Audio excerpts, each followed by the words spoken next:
Assalamualaikum warahmatullahi wabarakatuh. Waalaikumsalam warahmatullahi wabarakatuh. Alhamdulillah di siang hari ini MTSN 1 Kota Malang memperoleh kehormatan dihadiri oleh tamu besar ini Bapak Dr. Haji Rahmat Mulyana,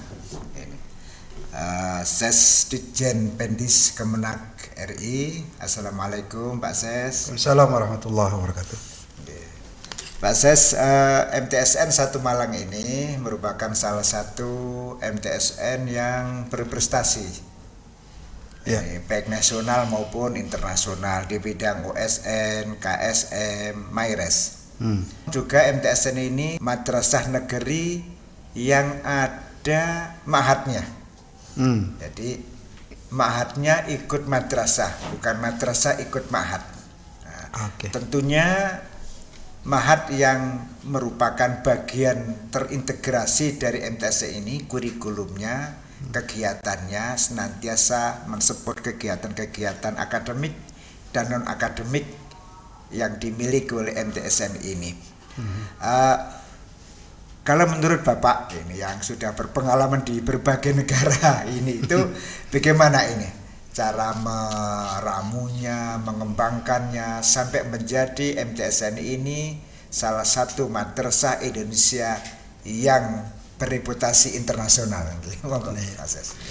Baik, terima kasih Prof. Ya sebenarnya ini adalah model kalau saya.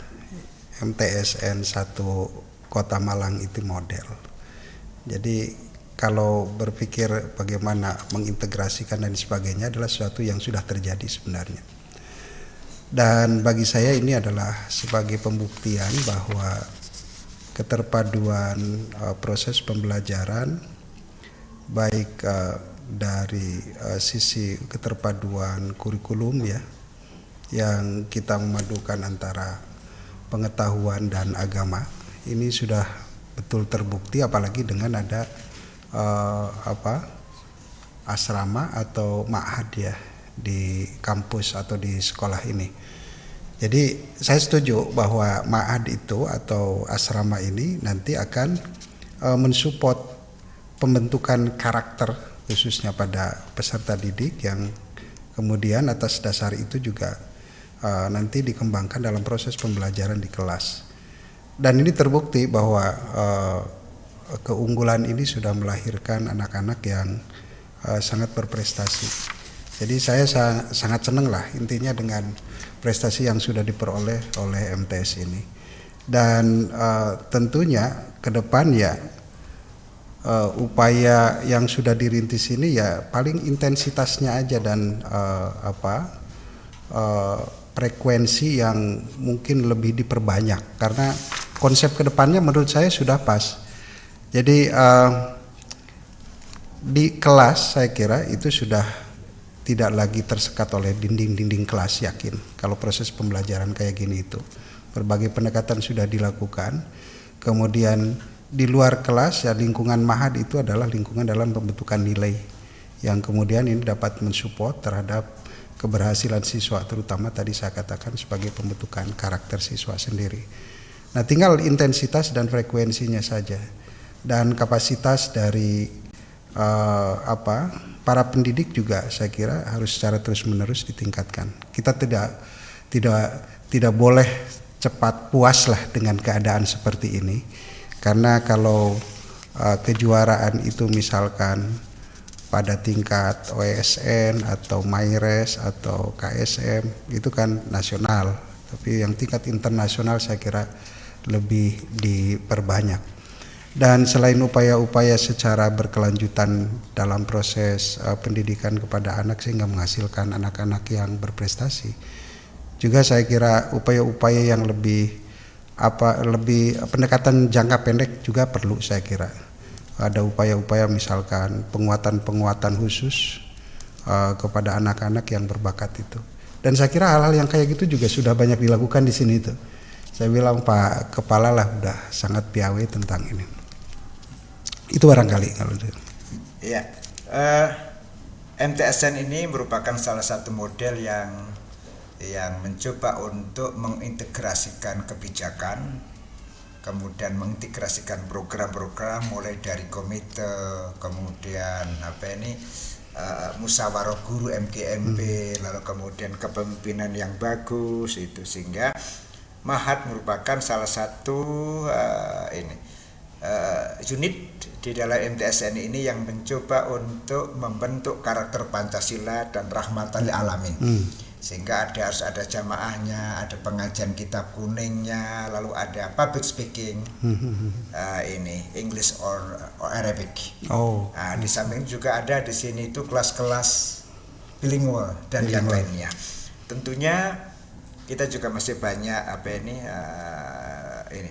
banyak pemikiran membutuhkan pemikiran dan saran, terutama dari Pak Ses ini, Dirjen ini, yang punya banyak hal pengalaman, terutama juga sering ikuti rapat-rapat di berbagai negara. Saran apa dari Pak Ses ini untuk kami, baik dari unsur komite, unsur MGMP maupun unsur pimpinan? Monggo. Ya, saya kira komponen atau pihak ya yang semestinya terlibat dalam pendidikan ini sudah berperan, saya kira.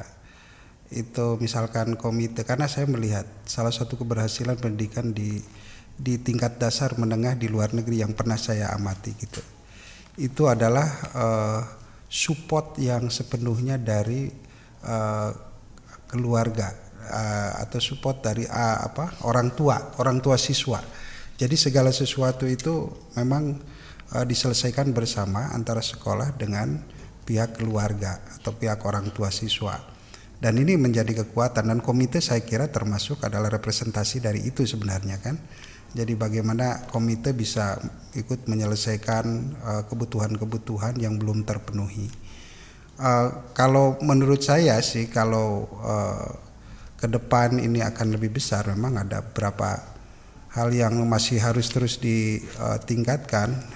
Yang pertama tadi saya sudah mengatakan kapasitas dari pendidiknya, karena pendidik adalah kunci dari keberhasilan saya kira. Dari kapasitas pendidik dalam mengembangkan proses pembelajaran. Dalam proses pembelajaran itu kan sekarang yang inti itu bagaimana anak itu bisa berkembang secara sehat dan bisa secara optimal, potensinya itu dilejitkan gitu. Ya, ini harus secara merata, dan saya yakin memang di sini juga sudah mengarah ke sana gitu. Tapi bagaimana ini bisa lebih dari apa yang sudah dilakukan sekarang ini. Yang kedua ya tentu dari aspek kepemimpinan yang partisipatif. Jadi pemimpin tentu leadership tadi yang dikatakan oleh Prof. Nurali adalah kunci juga, di mana arah dari upaya meng-guide, memimpin lembaga seperti ini memang perlu melibatkan semua pihak yang menjadi yang potensial di sini. Kemudian dari infrastruktur juga saya kira itu perlu juga ditingkatkan. Kalau saya sih, kalau terlalu pengap berada di sini, tidak ada salahnya juga madrasah-madrasah yang bagus seperti ini juga membuka kelas jauh lah istilahnya itu. Ada kampus 2, kampus B ya. Dulu itu sering dikatakan kampus B. Karena kalau terlalu pengap juga dan para peminat yang terlalu banyak juga itu perlu ditampung, karena jangan sampai luber kemudian istilahnya mereka tidak memiliki kesempatan untuk mengakses pendidikan yang kualitasnya bagus. Jadi bagi saya sih nggak menutup kemungkinan madrasah-madrasah yang bagus, apakah itu MTSN 1 atau MIN-nya atau Aman-nya juga memiliki kampus-kampus alternatif yang di luar, yang kemudian itu adalah menjadi cikal bakal dari kampus yang atau sekolah-sekolah yang berkualitas ke depan. Jadi bisa difilialkan istilahnya dulu itu. Itu kalau ini sudah terlalu sesak untuk ini, kecuali memang mau di lantai 10 misalkan ke atas bisa aja, karena langit itu terbatas gitu kan. Itu dari infrastruktur. Jadi infrastrukturnya juga harus tetap diupayakan gitu. Itu barangkali 3 hal yang mungkin masih banyak hal sih yang masih bisa dikembangkan untuk semakin meningkatkan prestasi ya, dan prestasi dan dalam kejuaraan terutama ya dari siswa di MTSN 1 ini. Oke, terima kasih. Pertanyaan terakhir Pak Ses itu. Kepemimpinan yang dikembangkan di dalam MTSN ini adalah kepemimpinan yang kolektif kolegial. Itu menjadikan MTSN ini juga berkolaborasi dengan Universitas UIN Maulana Malik Ibrahim Malang, Universitas Brawijaya, Universitas Negeri Malang, kemudian dan beberapa kampus yang ada di Kota Malang ini. Tentunya kemudian kalau ada pikiran-pikiran untuk mengembangkan menjadi MTSN Kampus 1, Kampus 2 dengan jaringan-jaringan dan kolaborasi dengan berbagai perguruan tinggi, kira-kira menurut Pak Ses apa yang perlu kita siapkan? Baik dari unsur komitonya, unsur sekolahnya maupun juga dari unsur pemerintahan dalam hal ini Kemenak pusat, kira-kira apa? Monggo. Ya, selama ini saya mau kalau misalkan kolektif kolegial dan itu menyangkut dengan UIN sendiri punya lab nggak? Lab school sekarang di mana? Di UIN atau ini lab school UIN? Ini dulu jadi Jalan Bandung ini merupakan madrasah terpadu yang dulu ketika rektornya Prof. Iman itu menjadi keterpaduan dan termasuk juga dari MIN, MTSN, MAN sampai perguruan tinggi UIN itu. Oh jadi terpadu. Sekarang lab school dari UIN Malang itu bukan ini, ada yang lain nggak? Lab schoolnya dari UIN Malang itu kita menjadi pembina.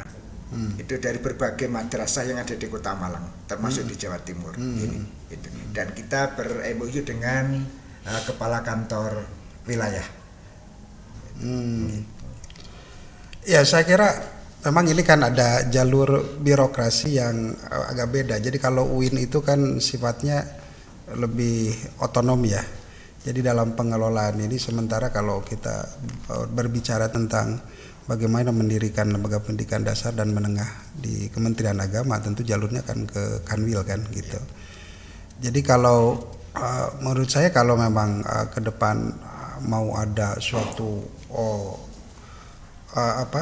upaya untuk mengextend dari lembaga pendidikan ini supaya lebih besar, kemudian ada beberapa branch atau cabang yang ini, yang salah satunya misalkan jadi lembaga pendidikan dasar MTS sebagai lab school dari ini. Memang itu yang perlu dipikirkan ya. Kalau SDM saya yakin banyak ya. Tapi pengadaan lahan, pengadaan infrastrukturnya ini, kalau di sini itu di Malang saya kira kalau urusan nyari orang itu gampang. Ya. Tapi kalau terkait dengan ini tentu ini harus dikerjasamakan dengan Pemda setempat supaya Kementerian Agama tidak harus selalu ada pengadaan tanah, pembelian belanja modal yang banyak gitu. Tapi kalau untuk infrastruktur membangun ini, saya kira insya Allah Kementerian Agama itu masih punya kesanggupan, apalagi ada harapan ke depan memang anggaran untuk bidang pendidikan khususnya untuk pendidikan Islam kelihatannya ada kemungkinan naik signifikan, Prof. Gitu. Ya, terima kasih Pak Ses. Mudah-mudahan ini dari diskusi singkat ini nanti bisa mewarnai, menginspirasi di dalam mengembangkan madrasah atau MTSN 1 Kota Malang ini menjadi berprestasi, bahkan sampai kepada tingkat internasional. Ya, insya Allah. Terima kasih. Sama-sama. Assalamualaikum warahmatullahi wabarakatuh. Waalaikumsalam warahmatullahi wabarakatuh.